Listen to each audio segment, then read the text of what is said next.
जी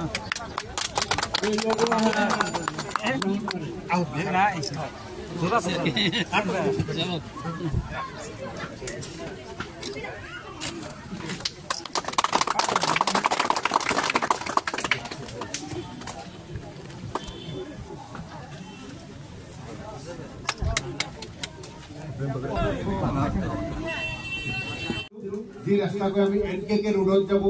সাপারবরি নলিগাঁও যাব তারপর ভক্তেটবা যাব পারি তারপর পাঠশালা যাব পারি তারপর বালাপাড়া যাব পারি এরকম ভাবে পরিকল্পনা করি আজি এই আধারহিলা দুটা আধারহিলা করার পিছত আমি গোটেই যেটো মূল পরিকল্পনা আছিল বা বিভাগৰ পৰিকল্পনা আছিল আৰু আপোনালোকৰ দীৰ্ঘদিনীয়া যেটো দাবী আছিল আৰু মনে প্ৰাণে আপোনালোকে যেটো আশা কৰি আছিল সেই গোটেইখিনি আপোনালোকৰ আশা আৰু মই কৰা পৰিকল্পনা আজি বাস্তৱত পৰিণত হৈছে ধর্মা বাজারত কিন্তু পহুপাড়ার উপর দলং এই দলং যেটা আমি করেছিল তার পিছত নদী অলপ গতিপথ সলনি করিলে আকৌ দলঙৰ কাৰণে আমি এটা পোস্ট সেংশন কৰিব লগা হল তাৰ কাৰণে কিছুদিন আপোনালোকে কষ্ট খাব লগা হৈছে যদিও আমি দলংখন সম্পূৰ্ণ হৈছে গতিকে গোটেই আমাৰ পহুপাড়া নদীৰ ওপৰত দলং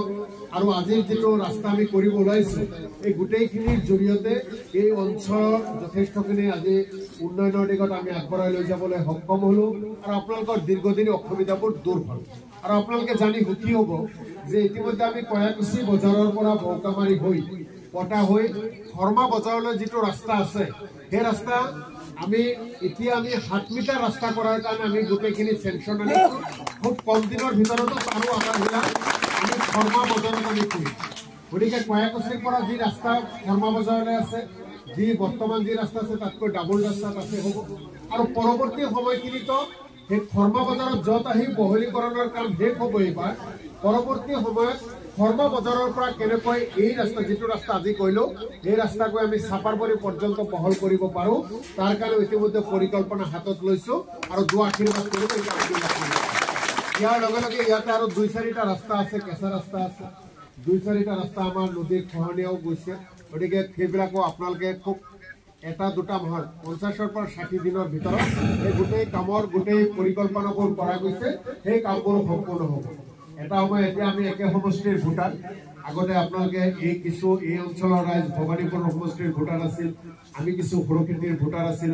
ডেলিমিটেশন কৰাৰ পিছত আমি সকলে পাকাবেত সমষ্টিৰ ভোটাৰ সকলো ভোটাৰ হলো একে সমষ্টি হলো যেতে আমি একেলগে কথাবাৰ্তাবোৰ পাতি পৰৱৰ্তন কৰি আমি অঞ্চলবোৰ আগলৈ যাব লাগিব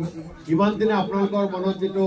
এই অঞ্চলখন পিছ পৰা বা কোনোবাই আপোনালোকক বৈষম্য কৰে ভালকৈ আপোনালোকৰ প্ৰতিনিধিসকলে চকু নিদিয়ে এনেকুৱা কথাবাৰ্তাবোৰ মোক বহুতে কয় গতিকে আপোনালোকে দুৱা আশীৰ্বাদ কৰিব আহি থকা দিনত এই আক্ষেপবোৰ আপোনালোকৰ মনৰ পৰা দূৰ কৰাৰ কাৰণে চেষ্টা কৰিম